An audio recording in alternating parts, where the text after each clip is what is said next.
الرحمن الرحيم لا حول ولا قوة إلا بالله العلي العظيم الحمد لله رب العالمين وصلى الله على سيدنا ونبينا أبي القاسم المصطفى محمد وآله الطيبين الطاهرين لا سيما بقية الله في الأرضين أجل الله تعالى فرجه الشريف اللهم أخرجني من ظلمات الوهم وأكرمني بنور الفهم اللهم افتح علينا أبواب رحمتك وانشر علينا خزائن علومك برحمتك يا أرحم الراحمين. Alhamdulillah, we have tawfiq to continue our study of the book Ta'aleem wa Tarbiyat dar Islam, Training and Education in Islam by the late Ayatollah Mutahiri. Our discussion today is about the link between ibadah, worship, and plans and programs of education. In Farsi, it is پیوند عبادت با برنامه‌های تربیتی. How Islam connects acts of worship with educational programs. So basically, Ayatollah Mutahiri wants to explain that acts of worship are not merely for the sake of worship. Allah subhanahu wa ta'ala has designed them in the way that they have lots of educational aspects as well. He starts with highlighting the main outline of the book. So he says, we talked about the significance of ta'aqqul, thinking, reasoning, and learning. This is to give us ma'rifah, this is to give us light. Then we talked about the need for purification of the soul, for piety. Because if you have ma'rifah, if you have light, but you don't have purity and sincerity, you cannot make anything. You need some power, some determination to go according to your knowledge. And this needs taqwa. Even those who are not religious, still they must talk about something like discipline, like, determination, willpower, etc. Because if we know something is good, but if it conflicts with some of our preferences or convenience, we may not observe them. The third is about ibadah. So first was about reasoning and learning. Second was about taqwa, self-purification. The third thing is about ibadah. And we want to discuss, of course, ibadah as much as it relates to the issue of tarbiyah, education. Ibadah helps in developing love and spiritual inclinations, a kind of warmth and energy in the heart. Iman leads to action, but actions also strengthen Iman. There's mutual relation between Iman and Amal, or faith and actions. So it is true that if you don't have Iman, you don't bring acts of worship. But acts of worship also strengthen Iman. They strengthen your spiritual tendencies and, the warmth and energy in your heart. So now let us expand on this issue of ibadat and the role in tarbiyah. He says, the spirit of ibadah is remembrance of Allah and getting rid of ghafla, heedlessness. This is the spirit of ibadah. The core of ibadah is remembrance of Allah. In Surah Taha, verse 14, Allah subhanahu wa ta'ala says, أعوذ بالله من الشيطان الرجيم أقم الصلاة للذكر أقم الصلاة للذكر, establish prayer for my remembrance. So what is the reason for establishing salat? Remembrance of Allah. So there can be different reasons. There can be a hierarchy of reasons, but for sure, something at very high is remembrance of Allah subhanahu wa ta'ala. Or in Surah Ankabut, verse 45, Allah subhanahu wa ta'ala says, Inna salata tanha anil fahsha'i wal munkar. Salat prohibits ugly actions, doing sins, etc., immoral actions. So one aim is to free ourselves and keep ourselves away from bad actions. But something higher than this is dhikr, remembrance of Allah. Inna salata tanha anil fahsha'i wal munkar wala dhikrullahi akbar. Remembrance of Allah is greater. And if you have remembrance of Allah, certainly you don't do bad things. But if you just don't do bad things, is not enough.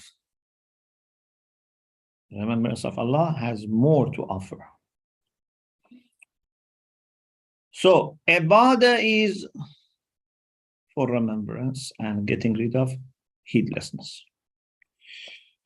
Sometimes ibadah is obligatory, sometimes it is recommended. Farida or nafila. On the other hand, Islam doesn't just encourage remembrance.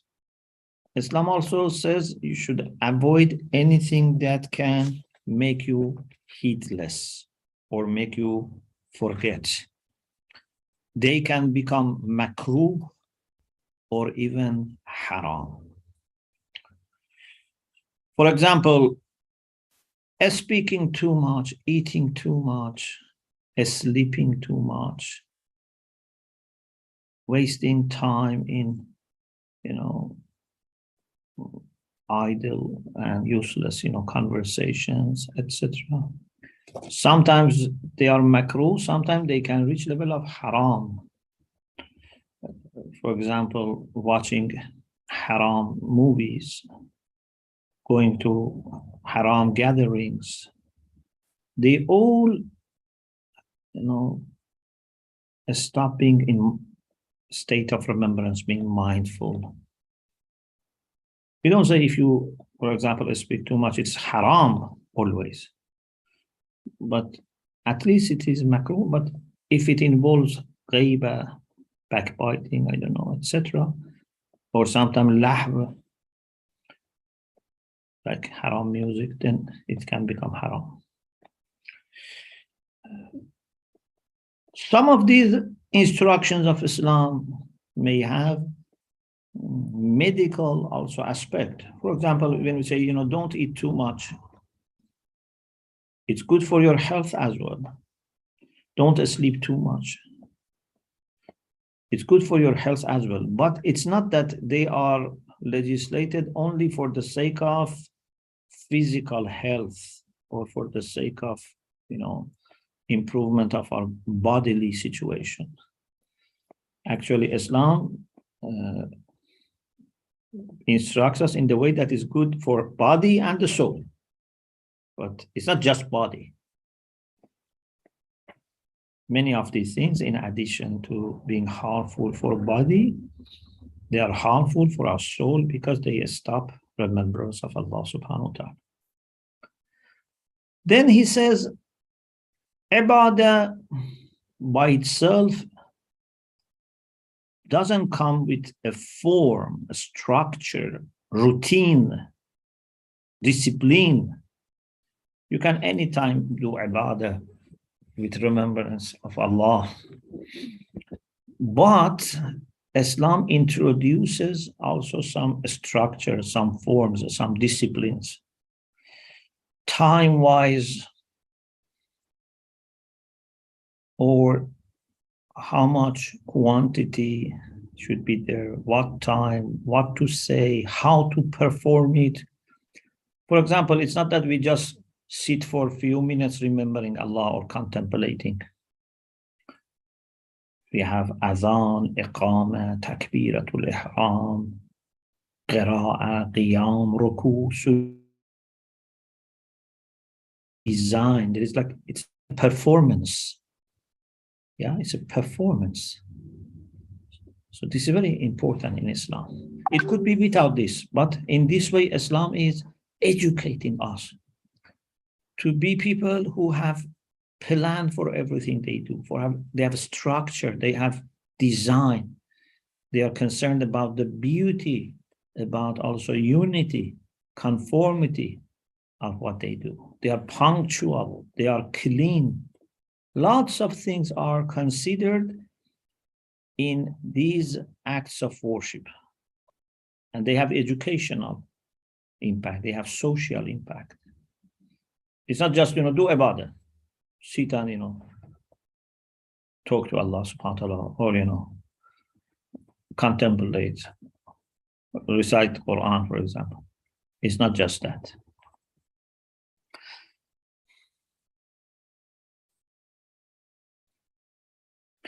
So he says, although the spirit of ibadah is connection between the servant and Allah subhanahu wa ta'ala and getting rid of heedlessness, but Islam has given form and shape to ibadah. When it comes to the spirit, we know that it's the heart that matters. There is a hadith reported in Al-Jam' al-Saqir, it's a Sunni collection of hadith, that Rasulullah said, Inna Allah yanzuru ila qulubikum wa la yanzuru ila suwarikum. Of course, this can be understood from the Quran also, that Allah doesn't look at our faces or our body, Allah looks at our heart. Taqwa is a matter of heart. So ibadah is a matter of heart. Allah looks at the heart. But still he says, I want you to observe something about your body, about your clothes, about the space, etc.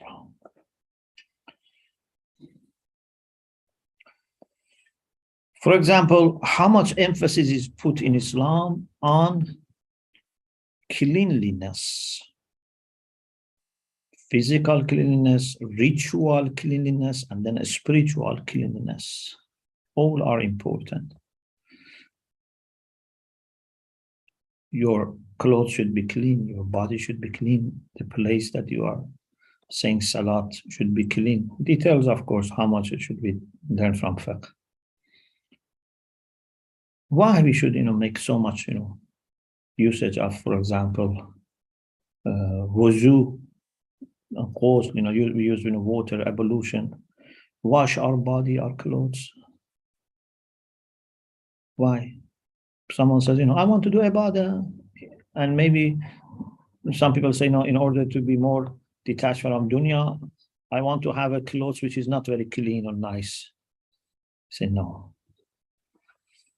Islam wants you to be a person that in all his life is clean. Even if you are not doing ibadah, you should be clean. You should have tahara, you should have wuzu all the time. Or when it comes to social rights, حقوق اجتماعي. For example, maybe someone says, I want to do ibadah.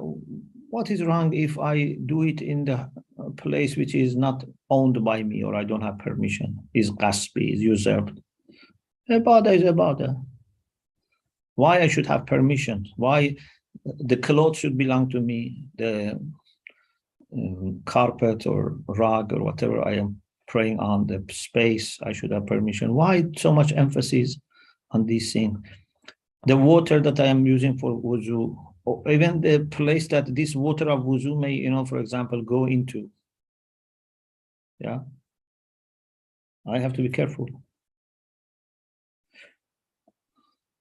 Ayatollah Mutahiri says Islam wants also to educate us through these instructions that observe rights of people. Be very mindful of rights of people. It's not just you do ibadah. You learn also how to be a person who is very respectful to the rights of others. Or, for example, unity. We can do ibadah to any direction.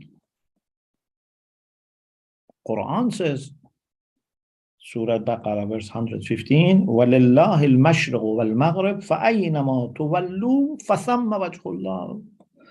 East and west belong to Allah subhanahu wa ta'ala. Wherever you turn, Allah's face is there. You can find him everywhere. You can turn to him everywhere. Yes. Therefore, sometime when you are walking, sleeping, and sitting, you are not facing Qibla, still you can make dua, you can connect to Allah. But when it comes to the ritual acts of worship, many times you find that a requirement is facing Qibla. Any part of the world you should find nearest direction to Mecca and face Mecca. This is bringing discipline. This is bringing coherence. Imagine if you go to the mosque, every person is, doing ibadah in one direction, another direction, different directions.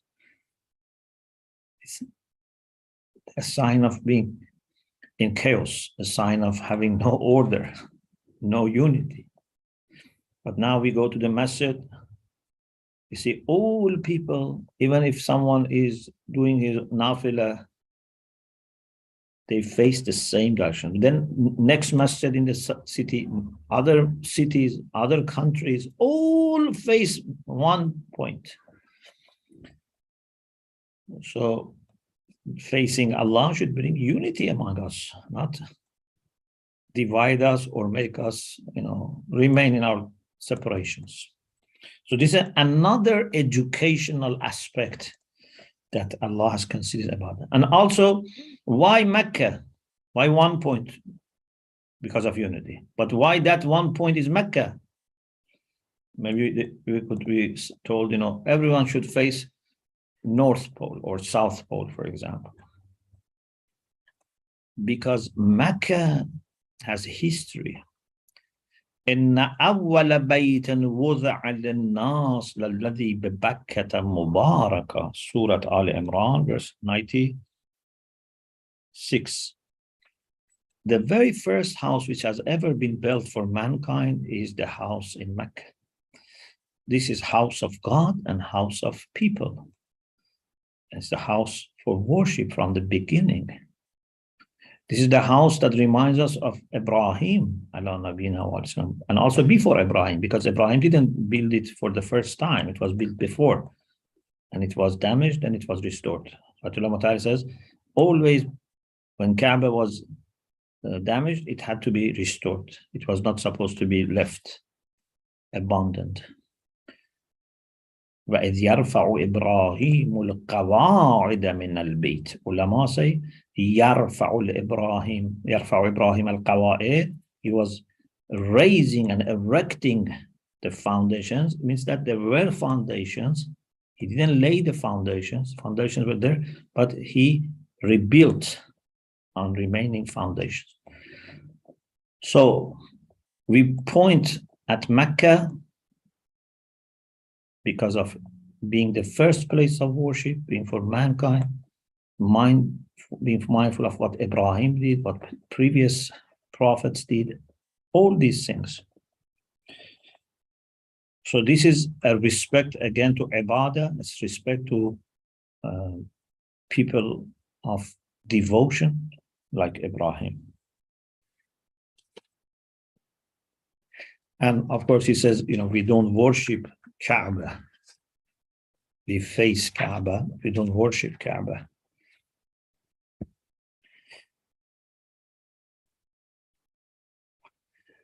Another aspect of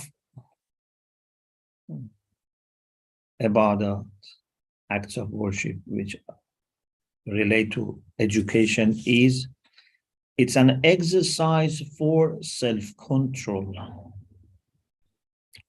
for being disciplined.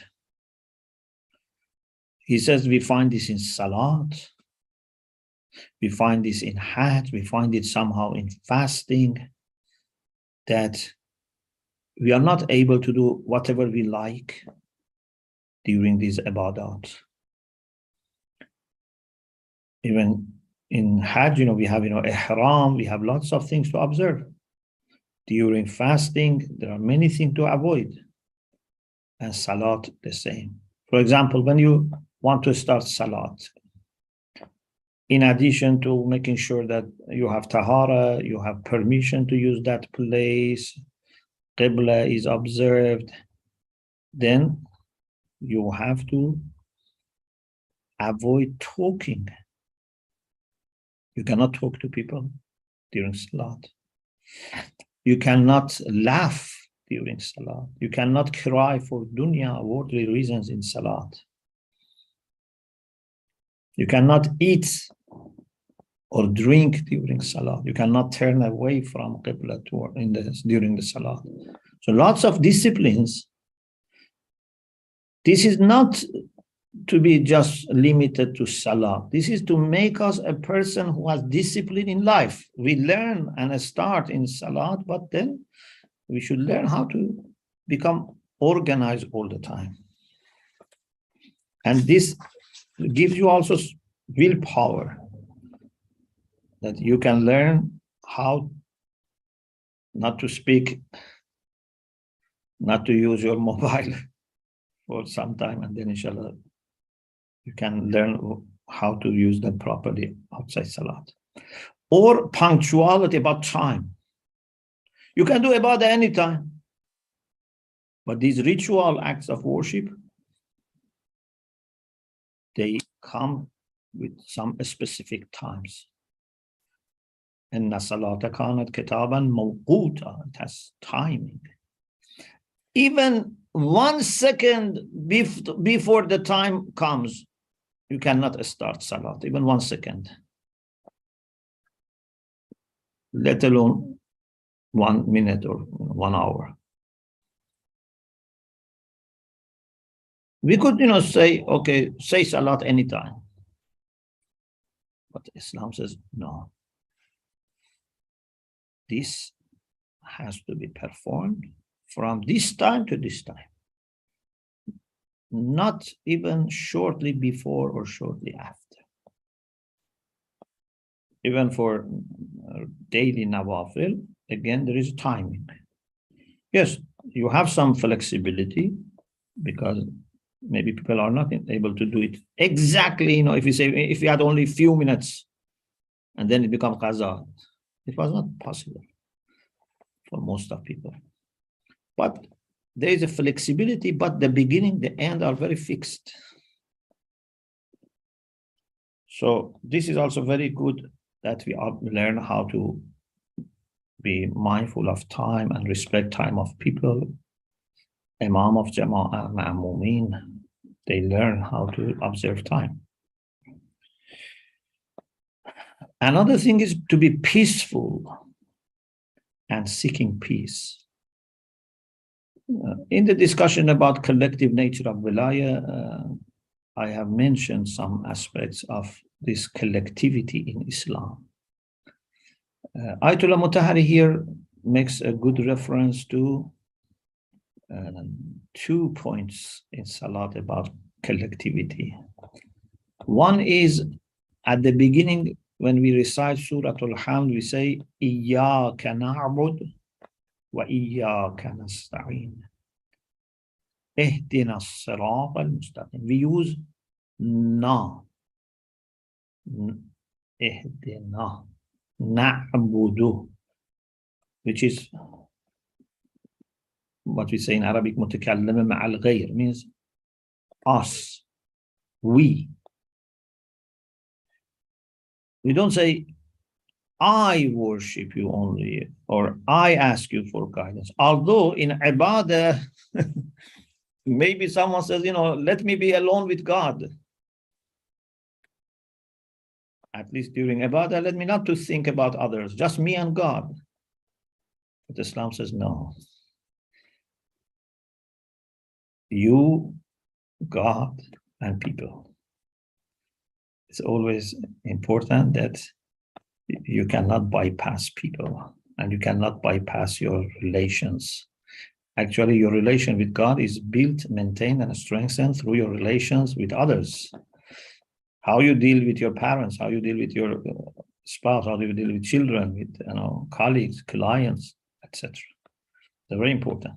So, إِيَّاكَ نَعْبُدُ وَإِيَّاكَ نَسْتَعِينُ. And this is to make you mindful, not selfish, not individualist. And at the end, As-salamu alayna wa ala ibadillah as-salihin. As-salamu alaykum wa rahmatullahi wa barakatuh. So you are offering peace and requesting peace from Allah for others. Ibadillah as-salihin. So it's not that we don't bother about others, or we wish na'udzubillah bad for others.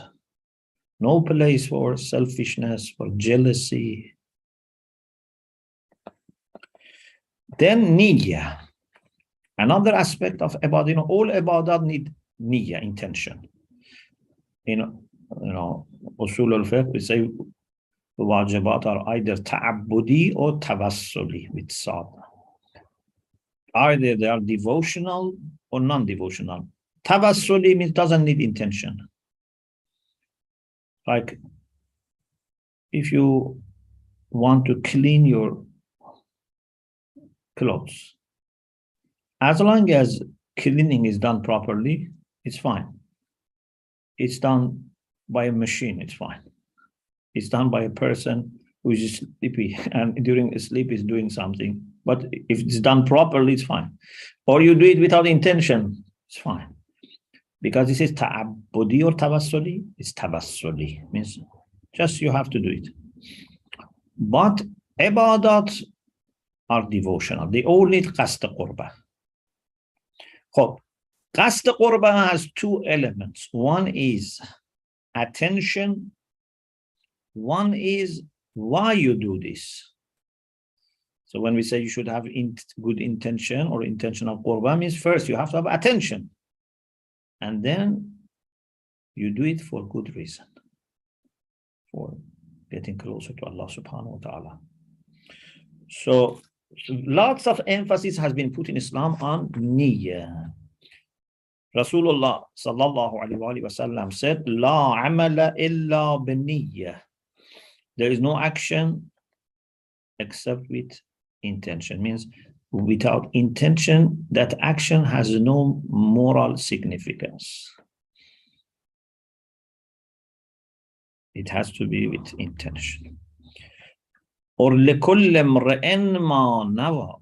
For every person, what he or she has intended will be remaining, registered. You will benefit from what you have intended, not from what you haven't intended. So this is very important to have good level of consciousness and attention, and then good reason for doing something. He says, Ayatollah al-Uzma Burujardi Rizwanullah Ta'ala had a fatwa or had a fiqh opinion, maybe fatwa or ihtiyat, I don't know. He doesn't mention the details. That he says, initially we were surprised, but then we realized that what could be the reason for it. Ulama normally say that when you do salat, you should have intention, but intention is something that could be implicit. So in your heart, you know what you want to do. Yeah, for example, you want to do Salat al-Zuhr, qurbatan ila Allah. As long as you know what you are doing and why you are doing, that's enough.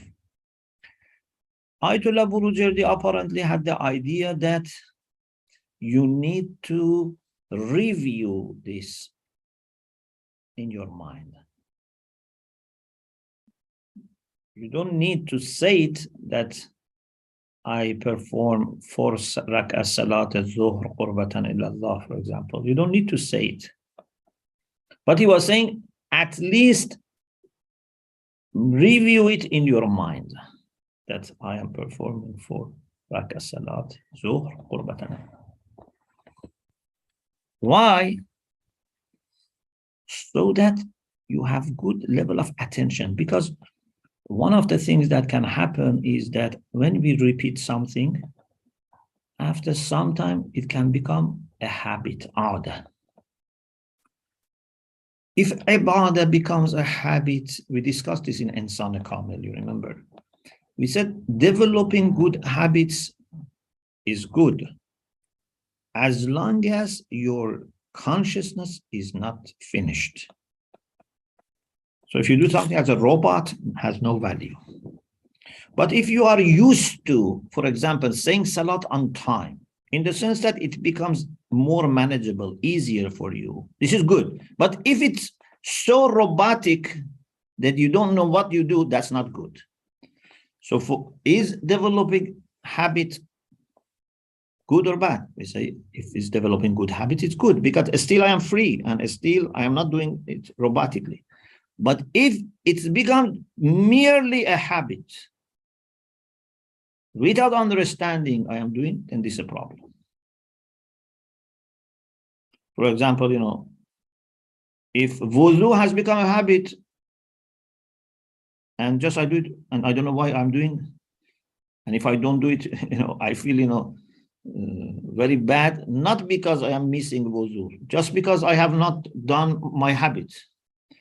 Like a person that, for example, if it doesn't smoke or doesn't, drink tea or coffee at certain time, they get upset. Wudu has become like this for them. We don't want wudu to be like this. We want to have habit of making wudu, but out of love, out of understanding, not as a, routine, only a routine or as a, robotic action. And therefore, if one time comes that Allah says, no, don't make wudu, you have to give this water, for example, to a thirsty person or thirsty even animal, I say, okay. But if it is my habit, I cannot, give water and remain without wudu. Or fasting in the months of Ramadan, it should become a habit, but not a habit in the sense that you do it anyway. Even if you are ill, you say, I have habit of fasting. All my life I've been fasting. This is damaging your health, then I don't bother. You are musafir, you shouldn't fast after certain, conditions are met. So no, I have the habit of fasting from my childhood. So this type of habits is not, helpful and can be sometimes harmful because you are acting against your duty. So niyyah has 2 elements. One is attention, consciousness, knowing what you are doing. And second is why you are doing. Is it for the sake of Allah or not? We have this hadith from the Prophet, Niyyatul mu'min khayrun min amalih. Intention of mu'min is better than his action. There are different interpretations for this. And actually some of them can be together, presented. Ayatollah Mutahiri says it's not that you say, okay, you can choose between action alone or niyyah alone. And if you are choosing between these two, niyyah alone is better than action alone. He says, no, we should have both action and niyyah. Niyyah alone is not enough. Unless you are not able to do something. Sometimes you have a good niyyah, but you cannot do it. Still you will be rewarded for good niyyah if you are not able to do it. But if you are able to do it, you have to do it. It means that when you have niyyah and action, which side is more important? Niyyah. Like you have soul and body, or a spirit and body, and they need to be together so that you can be alive. But body is more important than the spirit. Which one makes your identity? Spirit. The spirit is more important than one. Actions have some physical dimensions and some spiritual. The spirit of action is niyyah, is ma'rifah, it's, love, sincerity. All these things are making the spirit of action. Sometimes you look at physics of actions of people, and you may find actually this person is doing it better. For example, if we listen to recitation of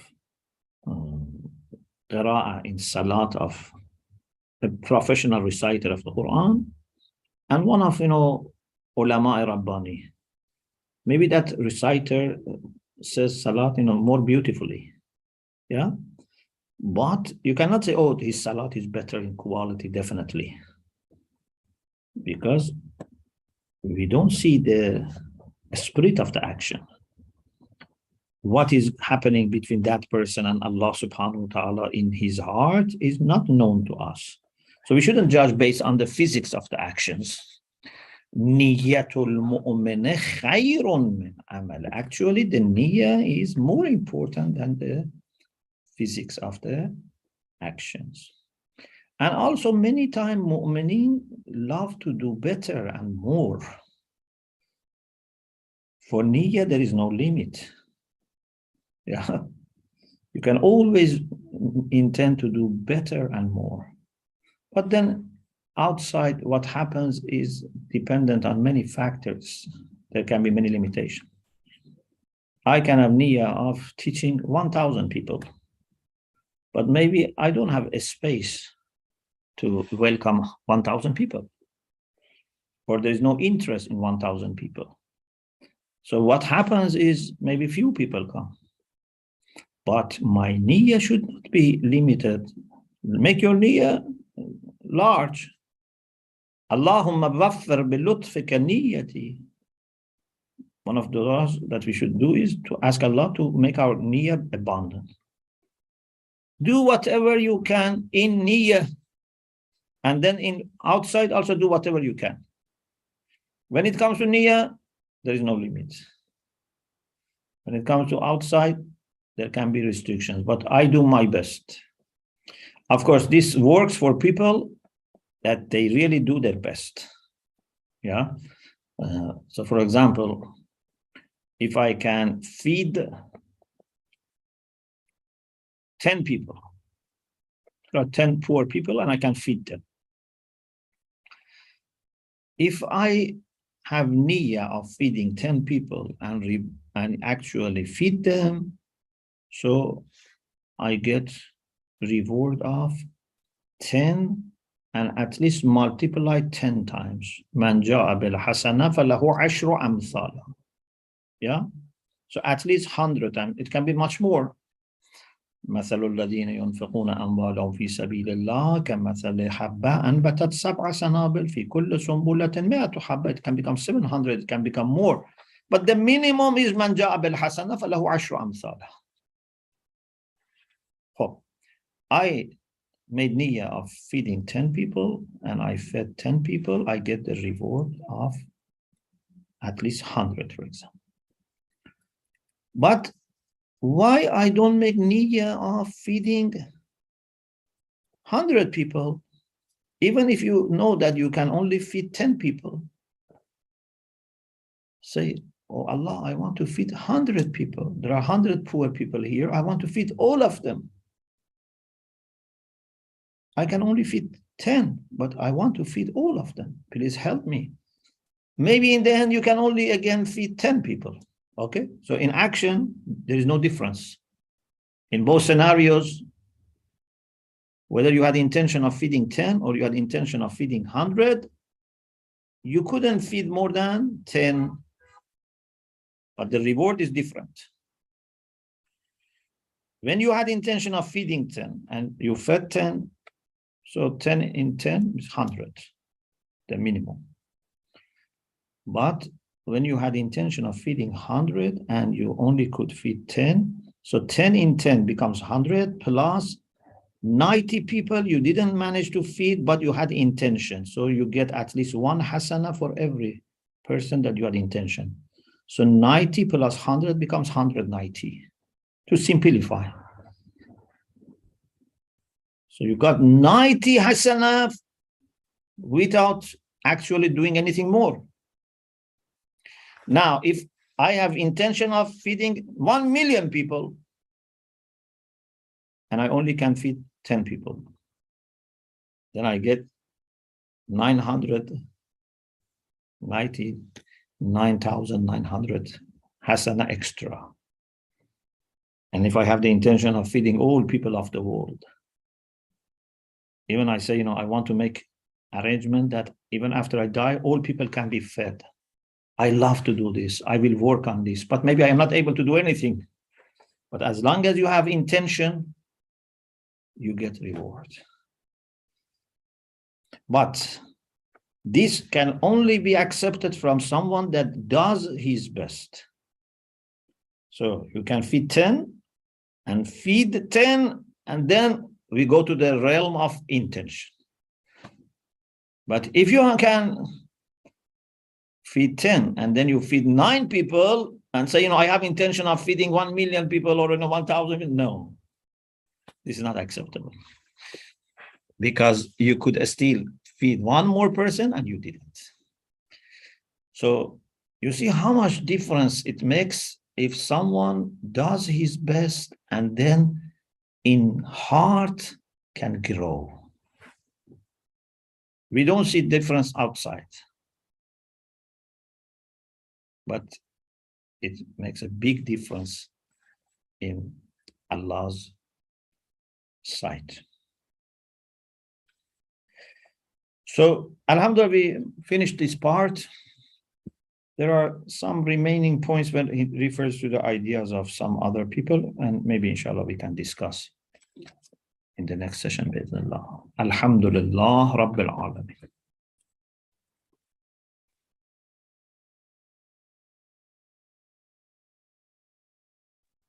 Jazakallah.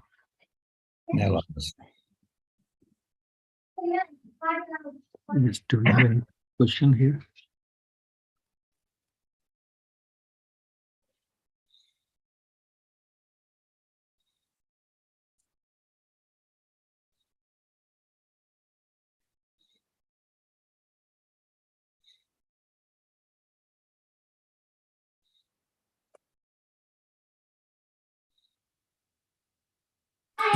Yes, I think there is no question.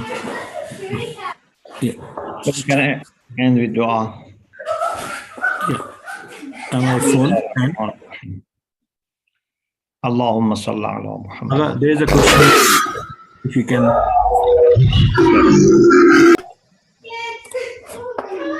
Yeah, Batul. Sister Batul. Alaikum assalam wa rahmatullah.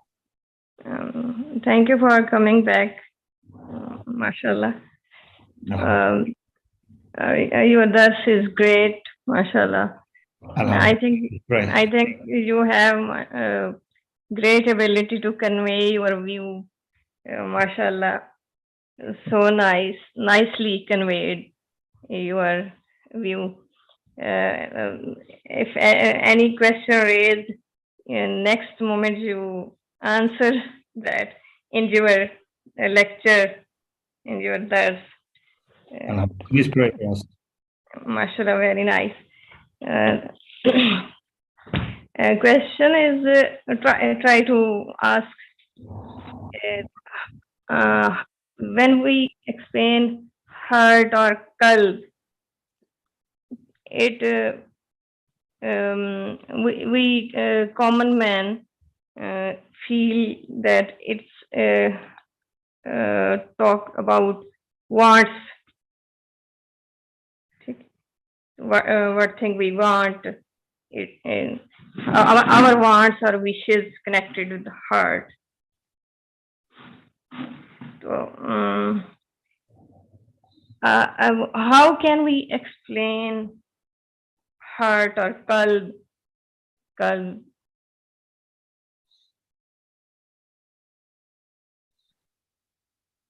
I think I can't explain my question. Yeah, I didn't understand, but it's fine. Whatever you can explain. Do you want to repeat or?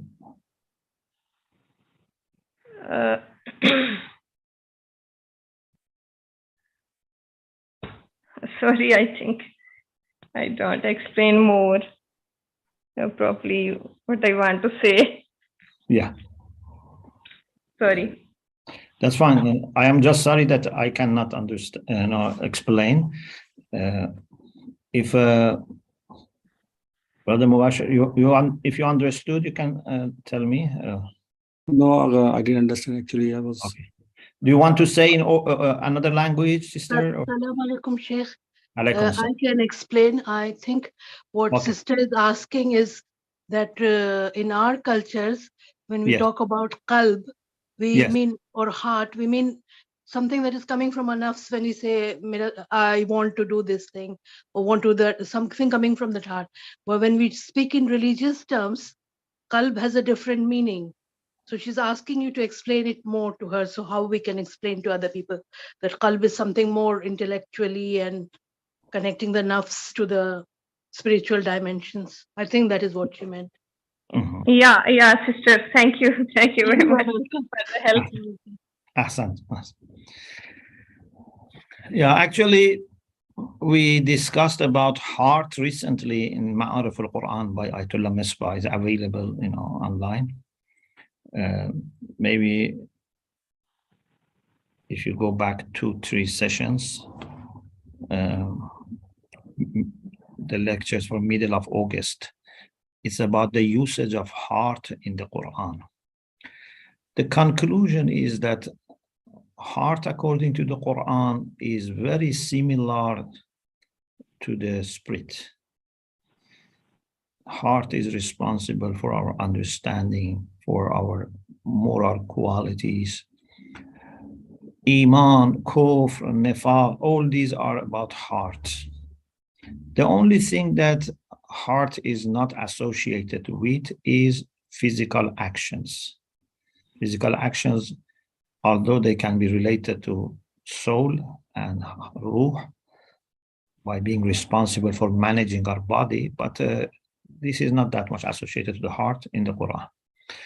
So when we say something is in my heart as an inclination, it means that in my spirit, in my soul, I have this tendency. But tendencies in the heart are not by themselves hujjah, are not proof. In Islam, aql is hujjah. Aql is related to the heart. But heart as a whole is not hujjah. Why? Because qalb is always subject to changes. Actually, qalb in Arabic means change, transformation. Inqilab means transformation. So, if we are in the God-given condition of fitrah, our heart has good inclinations, desires. Automatically, you love good things and you don't love bad things. We have some hadith that sometimes, for example, they say, refer to your heart. Istafti qalbak.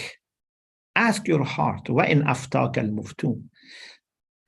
But this is for people that are in good condition, because a human being can reach the point that their heart becomes upside down, mankus. Therefore, they no longer feel anything bad when they do bad things. Even actually, they can enjoy doing bad things. In their heart, no problem. They feel very good. There are people who annoy people and enjoy. Why? Because heart is very changeable. First, heart works as Allah has set it up. If you follow the instructions, then it will be saved for you. But if you disregard the setup of Allah and make your own setup, then it can be confusing. Someone says, I don't feel in my heart, I should go to masjid. I don't feel, I should give my money for homes. Then this is a problem.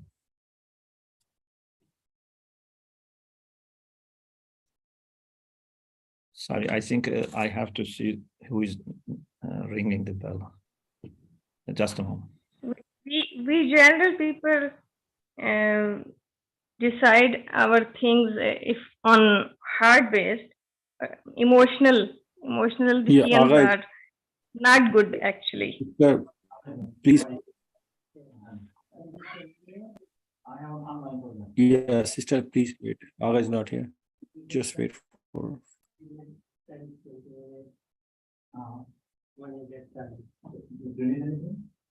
need your help. Okay. Inshallah.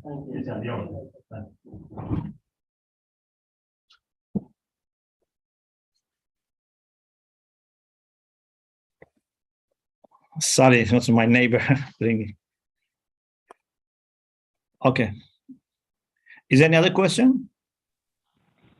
Actually, emotions are connected with the heart. Yes. But emotions are not always good. Yeah, we mostly decide bad decisions if we based on heart. Yeah, so emotions should be regulated. For example, sometimes, you don't want to do something, you have bad, feeling, but you have to do it. Yeah. For example, maybe your child doesn't want to go to school and is, crying in front of you, when for the first time you put them in school, they don't want to go to school. They start crying. So as a mother, what do? You don't want your child cry, but you know that here you cannot go by emotions. You have to go by aql. You have to resist against your emotions. So many times things happen in the life that if we go by only emotions, then we cannot make proper decision. But strong believers are the people that their emotions actually always come from their aql. So they know something is good, they then want it. If something is bad, they don't want it at all. They don't need to go through internal conflict. But at least we need to be always watching our emotions and regulate them. Thank you. Thank you very much. May Allah bless you, inshallah. Thank you. Thank you, Aga. You can conclude with dua. Okay. Bismillah ar-Rahman ar-Rahim. Allahumma salli ala Muhammad wa ala Muhammad. Allahumma kulli waliyaka al-Hujjat ibn al-Hasan. Salawatuka alayhi wa ala aba'ih. في هذه الساعة وفي كل ساعة وليا وحافظا وقائدا وناصرا ودليلا وعينا حتى تسكنه أرضك توعا وتمتعه فيها طويلا وامن علينا برضاه وهب لنا رأفته ورحمته ودعاءه وخيره اللهم اشف مرضانا اللهم ارحم موتانا اللهم اقض حوائجنا اللهم أد عنا الدين وأغننا من الفقر برحمتك يا أرحم الراحمين